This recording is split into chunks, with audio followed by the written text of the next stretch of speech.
ಎಲ್ಲರಿಗೂ ಭಕ್ತಿಪೂರ್ವಕ ಪ್ರಣಾಮಗಳು. ಶ್ರೀಕೃಷ್ಣನ ಸನ್ನಿಧಿಯಲ್ಲಿ ವಂದಿಸಿ ಅಪ್ಪನನ್ನು ನೆನೆದು ಪರಮಪೂಜ್ಯ ಶ್ರೀ ಶ್ರೀ ಸುಗುಣೇಂದ್ರ ತೀರ್ಥರು ಮತ್ತು ಕಿರಿಯ ಯತಿಗಳನ್ನು ಕೂಡ ಬಹಳ ಗೌರವದಿಂದ ನಮಿಸಿ ನಿಮ್ಮೆಲ್ಲರಿಗೂ ಕೂಡ ಈ ಕಾರ್ಯಕ್ರಮಕ್ಕೆ ಪ್ರೀತಿಪೂರ್ವಕವಾಗಿ ಸ್ವಾಗತವನ್ನು ಮತ್ತು ಮಾನಸಿಕವಾದ ಒಂದು ಸಿದ್ಧತೆಯನ್ನು ಕೇಳಿಕೊಳ್ತೇನೆ.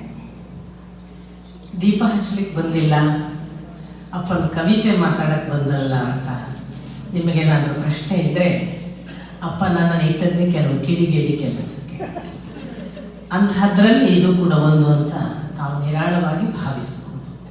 ಯಾಕೆಂದರೆ ಒಂದು ಕವಿತೆಗೆ ಅರ್ಥ ಹೇಳುವುದು ಅಷ್ಟು ಸೊಗಸಲ್ಲ. ಕವಿತೆ ಅಂತ ಅದಕ್ಕೆ ಹೆಸರೇ ಓದುವ 100 ಜನರಿಗೆ 100 ರೀತಿಯಿಂದ ಅರ್ಥ ಆಗುವ ಸೌಕರ್ಯ ಅದರ ಒಳಗೆ ಇರಬೇಕು. ನಾವು ಅದನ್ನು ಕಟ್ಟುಪಾಡು ಕಟ್ಟಿ ಒಂದು ಚೌಕಟ್ಟಿನೊಳಗೆ ನಿಲ್ಲಿಸಿ ಹೀಗೆ ನೋಡು ಅಂತ ಹೇಳುವುದು ಸರಿಯಾದ ಕ್ರಮ ಖಂಡಿತಕ್ಕೂ ಅಲ್ಲ. ಆದರೆ ನಾನು ಈಗಾಗಲೇ ನಿಮಗೆ ಹೇಳಿದ ಹಾಗೆ ಒಂದು ಕಿಡಿಗೇಡಿತನಕ್ಕೆ ನನ್ನನ್ನು ನಿಯೋಜಿಸಿದ್ದಾರೆ ಅಪ್ಪ ಅಂತ.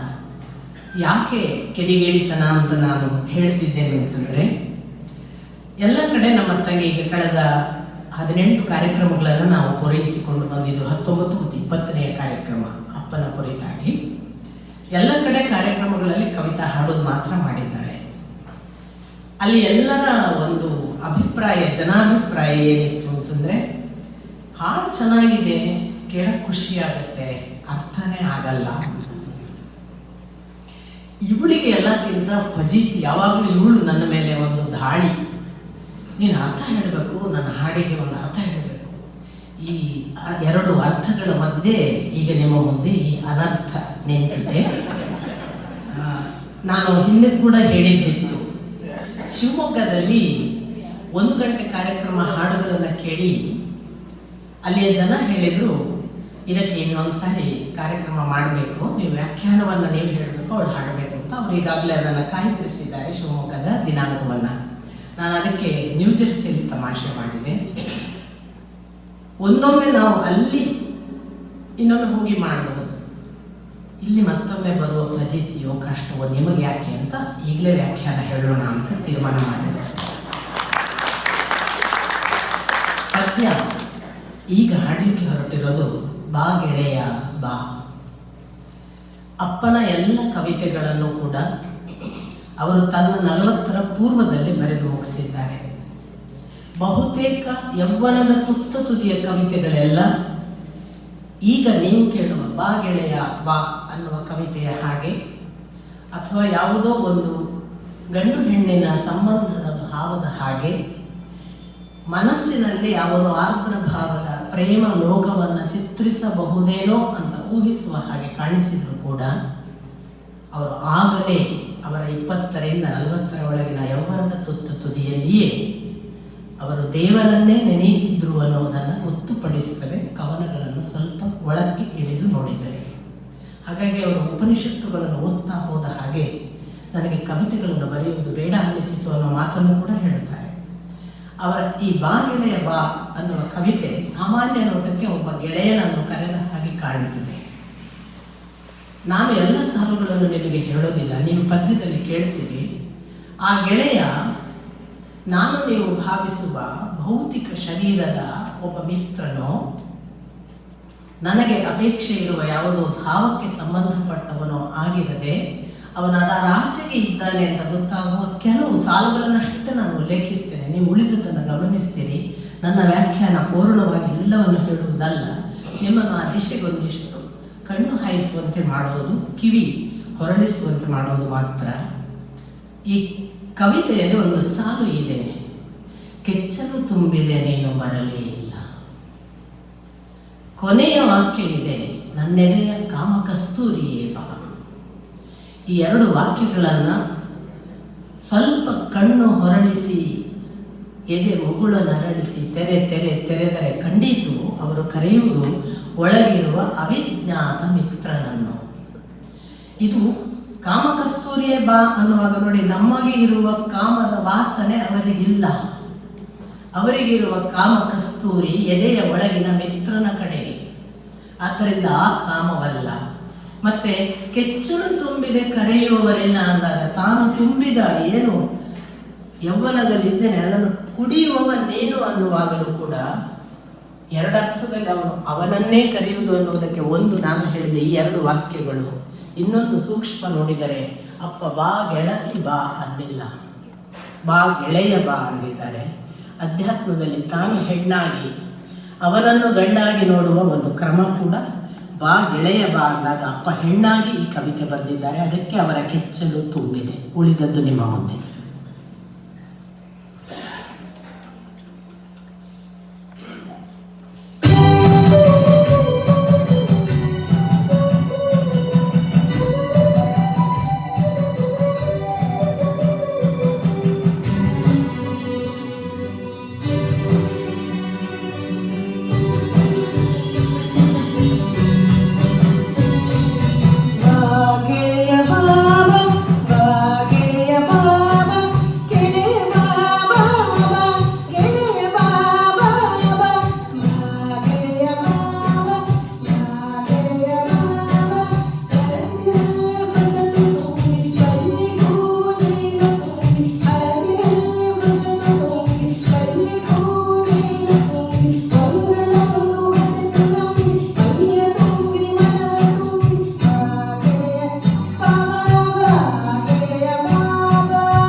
ನಾರಾಯಣ ಪಂಡಿತಾಚಾರ್ಯರ ಕುರಿತು ಅಪ್ಪ ಬರೆದ ಹಾಡು.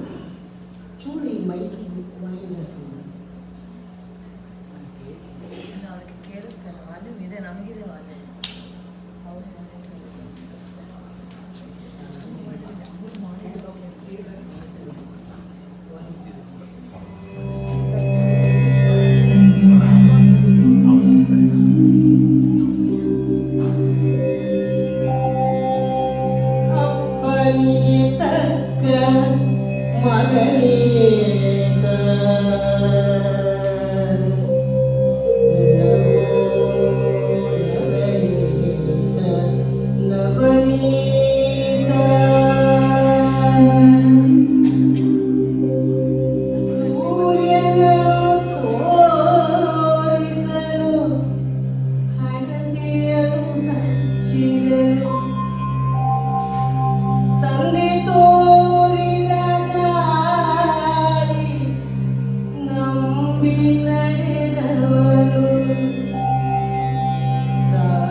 ಎರಡನೆಯ ಕವಿತೆಗೆ ನಾನು ಅರ್ಥ ಹೇಳಲಿಲ್ಲ.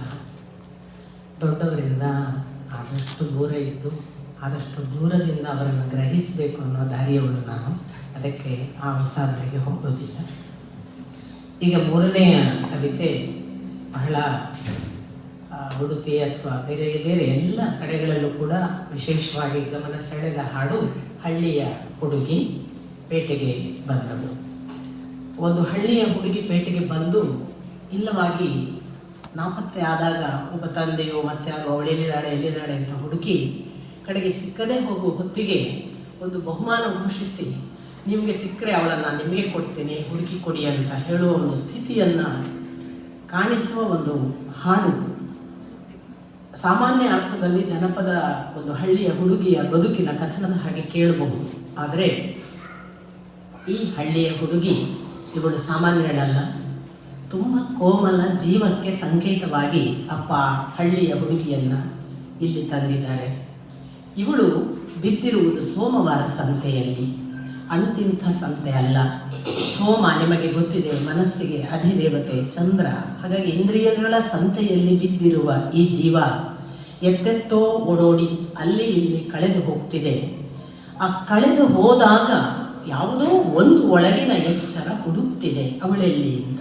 ಜೀವಕ್ಕೆ ಒಂದು ಗಮ್ಯ ಇದೆ, ಅದು ಮುಟ್ಟಬೇಕಾದದನ್ನು ಮುಟ್ಟದೇ ಇದ್ದರೆ ಎಚ್ಚರಿಸುವ ಒಂದು ಒಳ ಜಾಗೃತಿ ಇದೆ. ಅದು ಎಚ್ಚರ ಆದವನು ಅದು ಎಲ್ಲಿ ಹೋಯಿತು, ಯಾಕೆ ಕಳೆದು ಹೋಯಿತು ಅಂತ ಹುಡುಕ್ತಾನೆ.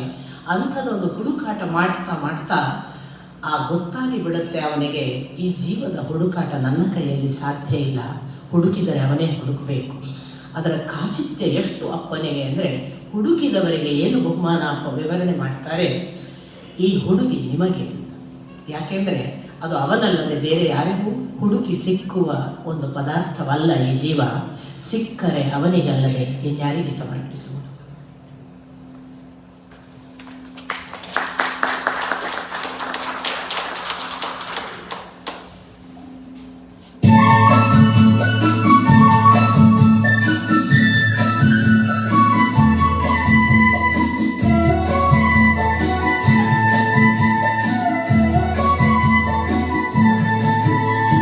ಹಳ್ಳಿಯ ಹುಡುಗಿಯು ಪೇಟೆಗೆ ಬಂದಳು ನೋಡುವಾಸೆಯಂತೆ, ಗಲ್ಲಿ ಗಲ್ಲಿಯಲ್ಲಿ ಗುಲ್ಲೋ ಗುಲ್ಲೋ ಸೋಮವಾರ ಸಂತೆ.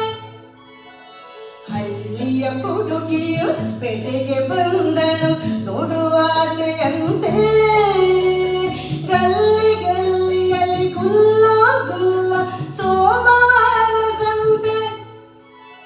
ಸೋಮವಾರ ಸಂತೆ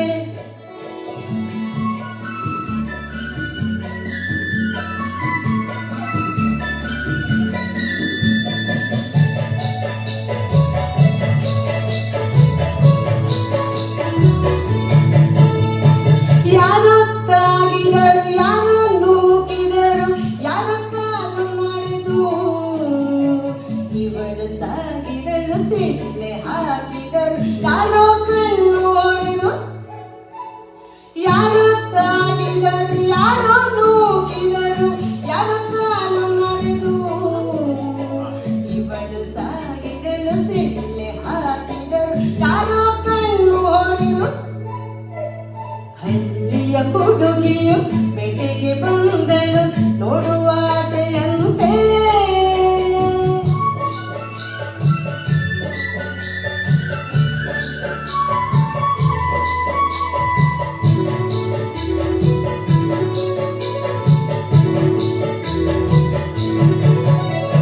ನಡೆದಷ್ಟು ದೂರ ಜನಜಾತ್ರೆ ಪೂರ ದಾರಿ ಮುಗಿಯಲಿಲ್ಲ. ನಡೆದಷ್ಟು ದೂರ ಜನಜಾತ್ರೆ ಪೂರ ದಾರಿ ಮುಗಿಯಲಿಲ್ಲ. ಇಲ್ಲಿ ಅಲ್ಲಿ ಎಲ್ಲೆಲ್ಲಿ ಹುಡುಕಿದರು ಹುಡುಗಿ ಸಿಗಲಿಲ್ಲ. ಇಲ್ಲಿ ಅಲ್ಲಿ ಎಲ್ಲೆಲ್ಲಿ ಹುಡುಕಿದರು ಹುಡುಗಿ ಸಿಗಲೇ ಇಲ್ಲ. ಹುಡುಗಿ ಸಿಗಲೇ ಇಲ್ಲ, ಹುಡುಗಿ ಸಿಗಲೇ ಇಲ್ಲ.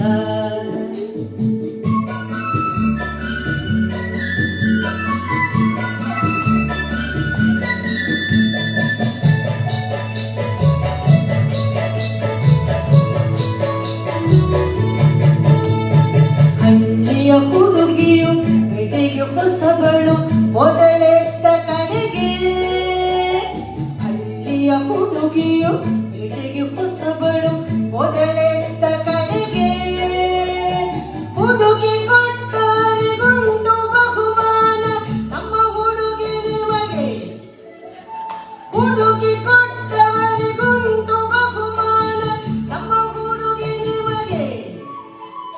ನಮ್ಮ ಹುಡುಗಿ ನಿಮಗೆ, ನಮ್ಮ ಹುಡುಗಿ ನಿಮಗೆ. ಹಳ್ಳಿಯ ಹುಡುಗಿಯು ಪೇಟೆಗೆ ಬಂದಳು ನೋಡುವಾಸೆಯಂತೆ.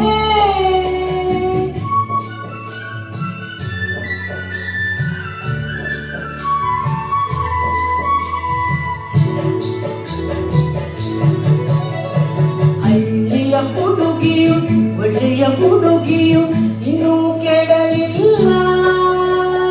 ಹಳ್ಳಿಯ ಹುಡುಗಿಯು ಒಳ್ಳೆಯ ಹುಡುಗಿಯು ಇನ್ನೂ ಕೆಡಲಿಲ್ಲ. ನಿಮ್ಮನೆಗೂ ನಿಜ ಈ ಮೊದಲೊಮ್ಮೆಯು ಪೇಟೆಗೆ ಬರಲಿಲ್ಲ. ನಿಮ್ಮನೆಗೂ ನಿಜ ಈ ಮೊದಲೊಮ್ಮೆಯು ಪೇಟೆಗೆ ಬರಲಿಲ್ಲ. ಪೇಟೆಗೆ ಬರಲಿಲ್ಲ.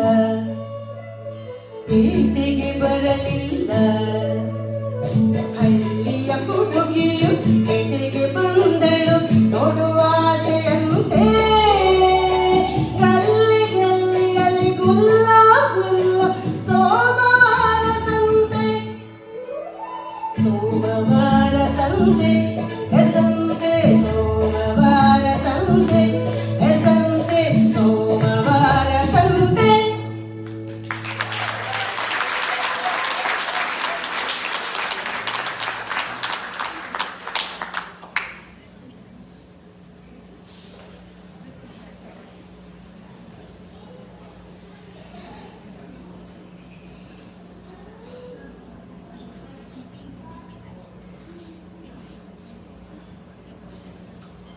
ಈಗ ತ್ರಿವಿಕ್ರಮ ಪಂಡಿತಾಚಾರ್ಯರ ಕುರಿತು ಅಪ್ಪ ಬರೆದ ಹಾಡು. ಇದು ಅಪ್ಪನಿಗೆ ಬಹಳ ತುಂಬ ಇಷ್ಟವಾದ ಹಾಡು. ಯಾಕಂದರೆ ನಮಗೆ ಮನೆ ಮನೆಗಳಲ್ಲಿ 14 ಹಾಡುಗಳನ್ನು ಅವರು ಹಾಡಿಸ್ತಿದ್ರು. ಆಗ ಮಧ್ಯದಲ್ಲಿ ಈ ಹಾಡನ್ನು ಅವರು ಹಾಡಿಸಿದರು. ಯಾಕಂದರೆ ಅವರಿಗೆ ತುಂಬ ಇಷ್ಟ. ಹಾಗಾಗಿ ಮಧ್ಯ ಮಧ್ಯದಲ್ಲಿ ಈ ಹಾಡನ್ನು ಹಾಡಬೇಕು ಅಂತ ಹೇಳ್ತಿದ್ರು. ಹಾಗಾಗಿ ಅವರ ಇಷ್ಟವಾದ ಹಾಡು, ಅವರೇ ಬರೆದ ಹಾಡು. ಹಾಗಾಗಿ ಈಗ ತ್ರಿವಿಕ್ರಮ ಪಂಡಿತಾಚಾರ್ಯರ ಕುರಿತು ಆಚಾರ್ಯರು ಬರೆದ ಹಾಡು.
ನಾಲ್ಕನೆಯ ದಾರಿಯಲ್ಲಿ ನೀವಿಹಾರಿ, ನಾಲ್ಕನೆಯ ದಾರಿಯಲ್ಲಿ ನೀವಿಹಾರಿ, ನಿಜಕ್ಕೂ ನಿಜಕ್ಕೂ ನಿಜಕ್ಕೂ ನಿಜಕ್ಕೂ ನೀನಲ್ಲ ನೀನಲ್ಲ ನಿಜಕ್ಕೂ ಪಂಡಿತನಕ್ಕೆ.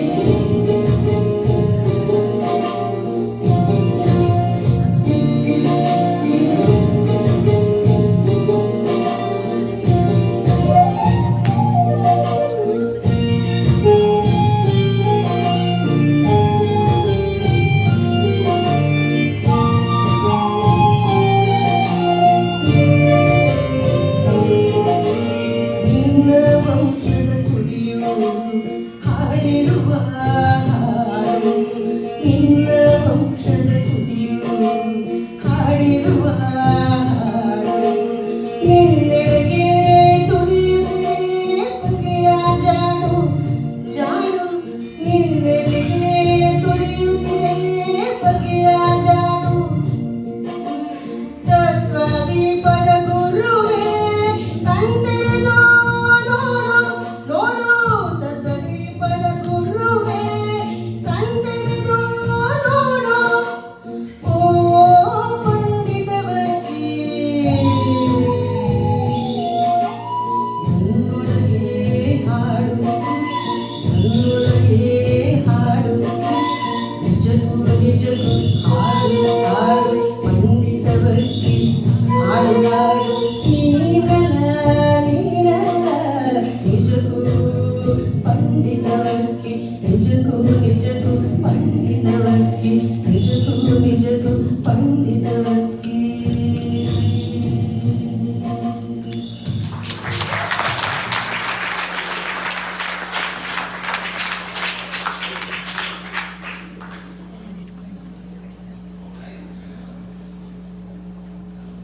ತ್ರಿವಿಕ್ರಮ ಪಂಡಿತಾಚಾರ್ಯರ ವಂಶ ಈಗಲೂ ಕೂಡ ಕಾಸರಗೋಡಿನ ಕಾವೂರು ಮಠದಲ್ಲಿ ಅವರ ಎಲ್ಲ ಪರಂಪರೆಗಳ ಸಹಿತವಾಗಿ ನೋಡಲಿಕ್ಕೆ ಇದೆ ಅನ್ನೋದು ಅಪ್ಪ ಪದೇ ಪದೇ ಹೇಳುತ್ತಿದ್ದಂತಹ ಸೌಭಾಗ್ಯ. ಪಂಡಿತ ಹಕ್ಕಿ ಇಲ್ಲಿ ಸಂಧಿಯಾಗಿ ಪಂಡಿತ ಬಕ್ಕಿಯಾಗಿದೆ. ಮುಂದಿನ ಹಾಡು ಗೊತ್ತಿದ್ದವರಿಗೆ ಗೊತ್ತೇ ಇಲ್ಲ. ಅಪ್ಪನ ಬಹಳ ಇಷ್ಟವಾದ ಒಂದು ಪದ ಬಳಕೆ, ಗೊತ್ತಿದ್ದ ಒಂದು ಅಹಂಕಾರವನ್ನು ಪ್ರದರ್ಶಿಸುವ ಎಲ್ಲರಿಗೂ ಗೊತ್ತೇ ಇಲ್ಲ ಅನ್ನೋದು ಕೂಡ ಗೊತ್ತಿಲ್ಲ ಇವುಗಳಿಗೆ ಅಂತ ಬಾರಿ ಬಾರಿಗೂ ಅವರು ರೇಗುತ್ತಿದ್ದಂತಹ ಮಾತು. ಇಲ್ಲಿ ಅದೇ ಉದ್ದೇಶ. ಆದರೆ ನಮ್ಮ ನಿಮ್ಮ ಅರ್ಥದ ಯಾವ ಒಂದು ಸಾಮಾನ್ಯ ಪರಿಭಾಷೆಯ ಆಚೆಗೆ ಒಂದು ಗೊತ್ತಾಗುವುದಿದೆ. ಅದು ಗೊತ್ತಾಗಬೇಕಾದದ್ದು ಗೊತ್ತಾಗದೇ ಇರುವವರನ್ನ ಕುರಿತು ಹೇಳಿದ ಹಾಗೆ ಪದ್ಯ. ಸಾಮಾನ್ಯವಾಗಿ ವರಾಹ ಅವತಾರ ಕೇವಲ ಕೋರೆದಾಡೆಯ ಹಂದಿಯಾಗಿ ಕೆಲವರಿಗೆ ಕಾಣಿಸಬಹುದು.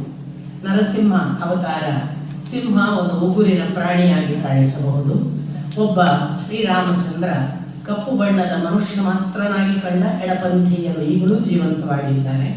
ಅದರಾಚೆಗಿರುವ ಕೃಷ್ಣನನ್ನು ಕಾಣುವುದಕ್ಕೆ ಎಷ್ಟು ಗೊತ್ತಾಗಬೇಕಲ್ಲ, ಅದನ್ನು ಸೂಚಿಸುವುದಕ್ಕೆ ಗೊತ್ತಿದ್ದವರಿಗೆ ಗೊತ್ತೇ ಇಲ್ಲ ಹಾಡು.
ಕಣ್ಣು ಬಿಚ್ಚಿ ಮೋರೆ ಮುಚ್ಚಿ ಕೋರೆ ದಾಡೆ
ಈ ಅವಧಿಯ ಕೊನೆಯ ಕವಿತೆ ಒಂದು ಹುಡುಗಿಯ ಕುರಿತು ಬರೆದ ಹಾಗೆ ಕಾಣಿಸುವ ಈ ಕವಿತೆ ಸುಮ್ಮನೆ 4 ಸಾಲು ಹೇಳ್ತೀನಿ, ನಿಮಗೆ ಕೂಡ ಗೊತ್ತಾಗ್ಬಿಡತ್ತೆ. 1987 ಆಗಸ್ಟ್ 15 ಈ ಹುಡುಗಿಗೆ 40 ವರ್ಷ. ಈ ಹುಡುಗಿಯನ್ನ ಅಲ್ಲಿ ಇಲ್ಲಿ ಹೋಗಿ ಬೇರೆ ಬೇರೆ ಹುಡುಗಿನ ಕಟ್ಕೊಳ್ಳೋ ಹುಡುಗರಿಗೆ ಎಲ್ಲರಿಗೂ ಹೇಳುವ ಹಾಗೆ ಬರೆದಿರುವ ಅಪ್ಪ ಹುಡುಗರಿಗೆ ಒಂದು ವಿಶೇಷವಾದ ಆಹ್ವಾನ ಕೊಡ್ತಾರೆ. ಈ ಹುಡುಗಿ ಅಂತಿಂತವಳಲ್ಲ, ಇವಳಲ್ಲಿ ಏನಿದೆ ಏನಿಲ್ಲ ಅಂತ ನೀವೇನಾದ್ರೂ ಹುಡುಕ್ತಾ ಹೋದ್ರೆ, ಹೆಣ್ಮಕ್ಳಲ್ಲಿ ಏನನ್ನೆಲ್ಲ ಹುಡುಕ್ತೀರಿ ಅದೆಲ್ಲ ಇವಳಲ್ಲಿ ಇದೆ. ಇವಳು ಎಂಥ ಹುಡುಗಿ ಅಂತಂದ್ರೆ ಚಂದದ ಹುಡುಗಿ. ನೋಡಿ ಅಪ್ಪ ಕನ್ನಡದ ಚಂದವನ್ನ ಚಂದದ ಹುಡುಗಿ ಬರೆದ ಹಾಗೆ ಕಾಣುತ್ತದೆ. ಮಹಾಪ್ರಾಣ ಚಂದದ ಹುಡುಗಿ ಅಂತ ಹೇಳ್ತಾರೆ. ಹಾಗೆ ಸಿನಿಮಾ ಹಾಡುವುದು ತುಂದು ಅಂತ ಎರಡನ್ನು ಕಾಂಬಿನೇಷನ್ ಮಾಡ್ತಾರೆ. ಭಾರತ, ಈ ಭಾರತವನ್ನು ಬಿಟ್ಟು ಹೊರಟ ಎಲ್ಲ ಭಾರತೀಯರಿಗೆ 1987 ಅಪ್ಪ ಕೊಟ್ಟ ಕರೆ. ಅವರು ಇವರು ಆ ದೇಶ ಈ ದೇಶ ಹುಡ್ಕೊಂಡು ಯಾಕೆ ಹೋಗ್ತೀರಿ, ಇವಳು ಎಂಥ ಚಂದ ಇದ್ದಾಳೆ, ಇವಳು ಎಂಥ ಚಂದ ಅಂದ್ರೆ ಚಂದ, ಛಂದಸ್ಸು ಛಂದಾಂಸಿ ಯಸ್ಯ ಪರಿಣಾಮಿ ಅಂದಾಗ ಜ್ಞಾನ ಅಂತ. ಹಾಗಾಗಿ ಜ್ಞಾನಕ್ಕೆ ಅವಳು ರಥ, ಅದರಲ್ಲಿ ರಥಿಸುವವಳು, ಅಂಥ ದೇಶ. ಹಾಗಾದ್ರೆ ಇವಳು ಭಯಂಕರ ಪ್ರಾಚೀನ, ನಮಗೆಲ್ಲ ಗೊಡ್ಡು ಅಂತ ಏನಾದರೂ ಭಾವಿಸಿದ್ರೆ ಸಿನಿಮಾ ಹಾಡು ಗೊತ್ತು. ಹಾಗಂತ ಇವಳು ಅದು ಇದು ಗೊತ್ತುಂಟು ಅಂದಾಗ ಹಾಗಾದ್ರೆ ಕಸ ಮುಸುರೆ ಅದು ಗೊತ್ತು, ಅದನ್ನು ಮಾಡಿಸ್ಕೊಂಡು ಹಾಳು ಮಾಡಬೇಡ. ಮತ್ತೇನು, ಇವಳಿಗೆ ಹಸಿ ಹಸಿ ಕಾನ್ವೆಂಟ್ ಕೂಡ ಇವಳು. ಅಂದ್ರೆ ಪ್ರಾಚೀನ ಮತ್ತು ಅರ್ವಾಚೀನ, ಲೌಕಿಕ ಅಲೌಕಿಕ ಎರಡನ್ನೂ ಬೆಸೆದ ಒಂದು ದೇಶ ಇದ್ರೆ ಅದು ಭಾರತ. ಅದನ್ನು ಬಿಟ್ಟು ಅಲ್ಲಿ ಇಲ್ಲಿ ಬೇರೆ ದೇಶ ಹುಡುಕೊಂಡು ಹೋಗೋ ನೀವೆಲ್ಲ ಒಮ್ಮೆ ಇವಳ ಕಡೆ ನೋಡಿ. ಡೌರಿಯ ಯಾವ ಸಮಸ್ಯೆ ಇಲ್ಲ, ಚಿನ್ನ ಮಾಡಿಸಿ ಹಾಕಬೇಕಾದ ತೊಂದರೆಗಳಿಲ್ಲ. ನಿಮಗೆಷ್ಟು 25-30 ಇರಬೇಕು, ಇವಳಿಗೆ 40 ಹೊಂದಾಣಿಕೆ ಆಗುತ್ತೆ, ಇವಳ ಜೊತೆ ಇರಿ ಅಂತ ಹೇಳುವ ತಾಯಿಯನ್ನ, ಭಾರತ ಮಾತೆಯನ್ನ ಒಂದು ಹುಡುಗನಿಗೆ ಹೆಣ್ಣು ಮದುವೆ ಮಾಡಿಸಿಕೊಡುವ ಹಾಗೆ ದೇಶದ ಆಚೆಗೆ ಹೊರಟ ಹುಡುಗರಿಗೆ ಹೋಗಬೇಡಿ ಅಂತ ಕೊಟ್ಟ ಕರೆ 1987 ಆಗಸ್ಟ್ 15.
ಚಂದದ ಹುಡುಗಿ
ಹಳೆ ಕಾಲದ ಕೋಟೆನೆಲ್ಲ ಹುಡುಗಿ ಹಸಿ ಹಸಿ ಕಾಲು ಬಿಟ್ಟು ಬಾರೋ ಹುಡುಗ ಬಿಡೋ ಯೋಚನಾ.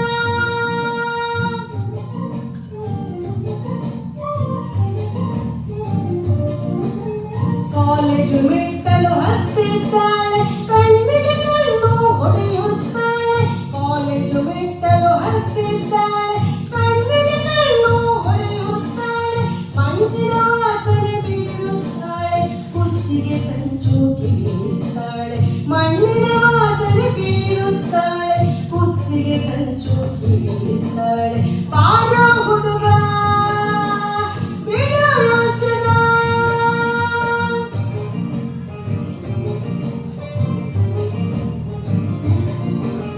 ಭಾಷಣ ಬಿಗಿಯಲು ಕಲಿತಿದ್ದಾಳೆ, ಚಪ್ಪಲ ಹಾರುವ ಹಾಗೆ. ಭಾಷಣ ಬಿಗಿಯಲು ಕಲಿತಿದ್ದಾಳೆ, ಚಪ್ಪಲ ಹಾರುವ ಹಾಗೆ. ಉಪ್ಪರಿಗೆಯ ಮೇಲಿಟ್ಟು ಬಿಳೆಯ ಮಳೆಗಾಲಕ್ಕೂ ಬೀಸಣಿಗೆ. ಉಪ್ಪರಿಗೆಯ ಮೇಲಿಟ್ಟು ಬಿಳೆಯ ಮಳೆಗಾಲಕ್ಕೂ ಬೀಸಣಿಗೆ. ಬಾರೋ ಹುಡುಗ ಬಿಡೋ ಯೋಚನಾ.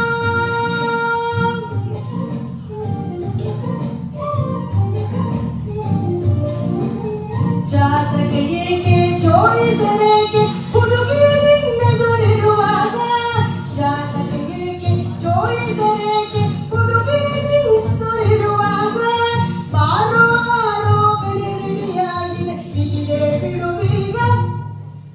ಬಾರೋ ಬಾರೋ ಗಣಿ ರೆಡಿಯಾಗಿದೆ, ಬಿಗಿದೆ ಬಿಡುವೀಗ. ಬಾರೋ ಹುಡುಗ ಬಿಡೋ ಯೋಚನಾ.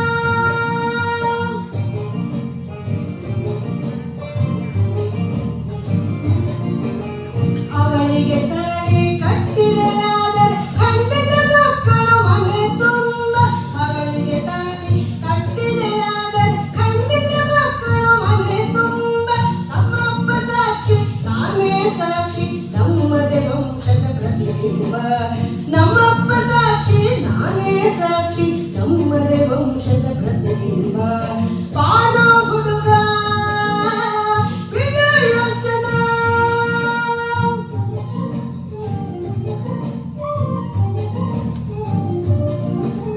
ಚಿನ್ನಾಗಿನ್ನ ಮಾಡಿಸಲಿಲ್ಲ ಹುಡುಗಿಯ ಅಪ್ಪನ ಚಿನ್ನ. ಚಿನ್ನಾಗಿನ್ನ ಮಾಡಿಸಲಿಲ್ಲ ಹುಡುಗಿಯ ಅಪ್ಪನ ಚಿನ್ನ.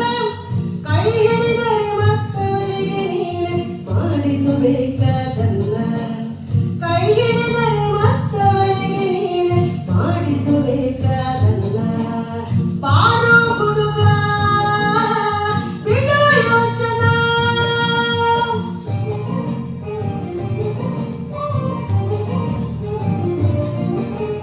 ಎಷ್ಟಾಗಿತು ನಿನಗೀಗ ವಯಸ್ಸು 25 30. ಎಷ್ಟಾಗಿತು ನಿನಗೀಗ ವಯಸ್ಸು 25 30. ಹೊಂದಾಣಿಕೆ ಸರಿ ಹೋಗುತ್ತದೆ ಹುಡುಗಿಗೆ ಕೇವಲ 40. ಹೊಂದಾಣಿಕೆ ಸರಿ ಹೋಗುತ್ತದೆ ಹುಡುಗಿಗೆ ಕೇವಲ 40. 1987 ಆಗಸ್ಟ್ 15 ತಗೋ ಸಿಹಿತಿನಿ ನಮ್ಮಯ ಹುಡುಗಿ ಹುಟ್ಟಿದ ದಿನ ಇಂದು. ಬಾರೋ ಹುಡುಗ ಬಿಡೋ ಯೋಚನಾ. ಬಾರೋ ಹುಡುಗ ಬಿಡೋ ಯೋಚನಾ.